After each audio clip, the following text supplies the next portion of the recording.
বেশি ঝাল খায় না। ধনিয়া গুঁড়ো, একটু জিরের গুঁড়ো দেন 1 চামচ, গরম মশলা গুঁড়ো দিচ্ছি,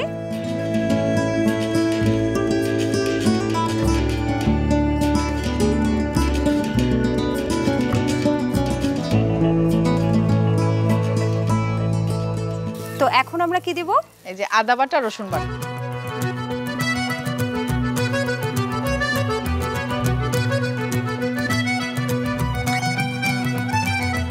তো আমি তো শুনেছি যে সাতকরা দিয়ে গরু মাংস রান্না করতে হলে অনেকেই বলে যে এটা হচ্ছে কি আপনাদের ভাষায় তিত্তা হয়ে যায় না? হ্যাঁ, তিতা হয়ে যায়।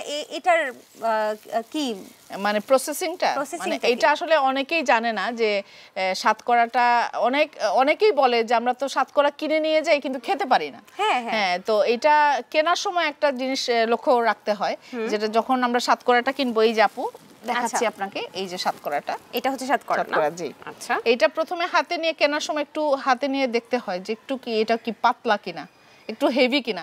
হেভি যেটা হবে সেটা কিন্তু তেতো হবে। আচ্ছা, আর যেটা একটু পাতলা মনে হবে সেটা কিন্তু তেতো হবে না। আচ্ছা, এখন আমরা মাখাচ্ছি। এই মাখানোটা আমরা কতক্ষণ করব? না, এই যে মাখানোটা প্রায় হয়ে গেছে। এখানে আমি আস্ত রসুনের কোয়া নিয়েছি 2টা। আচ্ছা, 2টা আস্ত রসুনের কোয়া নিয়েছি, এটাও কিন্তু দিব। এটা তেজপাতা আছে, তেজপাতা দেন। এই যে দারচিনি দিলাম 2 টুকরা, এলাচি 4-5টা দিতে হবে। আচ্ছা, লং দেব 7-8টা।